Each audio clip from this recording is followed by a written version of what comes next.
A badass is someone who is unapologetically and authentically themselves. One who has the courage to stand up and face their fears, and I'm not just speaking of physical fears. And a badass is someone who sees the power in vulnerability. Authenticity, courage, vulnerability. That is a badass. My journey to badassery begins when I was very young, in a unique way, and leads down a path to how I left a piece of me behind that was so integral to my being that I was not able to live in my authenticity until I found it again. Today I'm doing something very special and exciting. Today's the first day that I'm doing a real talk that I submitted to and got accepted to. It's 20 minutes. So I've done lots of talks that have been like 10 minutes and they're really easy. But now I'm moving into the big leagues. We're doing 20 minutes and it's happening. I'm really excited because this is a gateway into the realm of public speaking and one step closer to that TED Talk I've been wanting to do forever. We're just at our lunch break of the Fearless Women's Summit. It's a gathering of women who are inspired and empowered and want to work together to create a better world and a better reality for all women and all people everywhere. It's really cool and I'm super honored to be here. And I'm a little nervous, I'm not gonna lie. My talk today is how to be a total badass, which I feel like I have down. I'm still learning every day. That doesn't keep me back from feeling the nerves and the anxiety because I am going up on stage. My talk's gonna involve my stabs and my batons because they are a huge part of my story and it's not something I could leave out. And when I'm talking about how I became a total badass, I have to include my sticks and my batons because that's where it all started. And so I'm gonna go up on stage and I'm basically gonna tell the story of how I found batons, lost it, and then came back to it, and that's how I started living a more empowered life.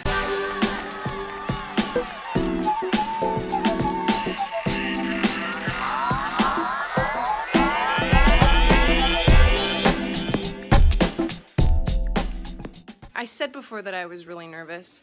Part of my story is my ability to overcome the performance anxiety that I've had. I've had performance anxiety since I was a kid. Being in stunts and circus really taught me how to overcome that and really have confidence in myself and my abilities. I've never had any real fear of speaking on stage. I quite enjoy it, which is why I've always wanted to go that direction. To me, it's freedom. I don't have a baton to drop. I'm not gonna fall on my ass. There's not really ways I can make a mistake. For me, dropping my baton or dropping my staff is like it hurts. It hurts my heart because I grew up with the belief that dropping my baton meant I was failing as a person. And I've done all of this work to really see the story behind that and find my path through that and actually learn that drops are an opportunity. They're an opportunity to learn. They're an opportunity to see something you didn't see before. They're an opportunity to be creative with the way that you pick it up or recover from that mistake. So me being so nervous about this talk is so strange to me. Like, of course you're gonna have the physiological symptoms of going on stage. That's never gonna go away. For me, I get this like shot of adrenaline and I start vibrating. But I know that that's part of my physical awareness, being so aware of my body. That's part of it. And I take that into account and I prepare myself for that. So I'm about to go on stage in about 15-20 minutes. My heart is going wild in my chest. Also another physical symptom of stress and anxiety. It's cool. Everything's cool. So yeah, I'm just I'm excited. I am. I really want to do this. I really, really, really love being up there. I love being on stage. I think what is coming up is my perfectionist. There's still that need to be perfect and to do it perfectly every single time, and I know as a professional that things don't always go exactly as you rehearse them. I am well rehearsed. I know what I need to say. I know what the flow is. All I need to do is just breathe and relax and be really, really present. And I can do that. I'm so capable of doing that, and whatever this anxiety is just doubt, and it's totally, totally unnecessary. And really, what's the worst that's gonna happen? The world is not gonna explode if I flub up a word, and I know that. I'm still going through these phases of trying to convince myself that I'm capable and worthy, and now I'm getting emotional. Okay. I'll be fine. I'll see you in a minute.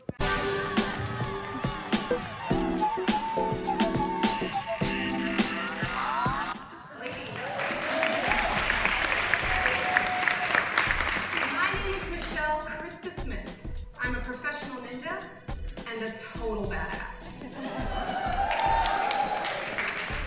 Do not let my job description fool you. You do not need to play a superhero to be a badass.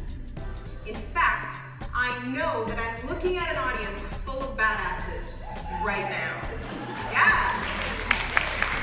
Every single person in this room has an inner badass just waiting to be unleashed. And I know this because I'm someone who has had to go on a journey of self-discovery and radical acceptance to find my own inner badass.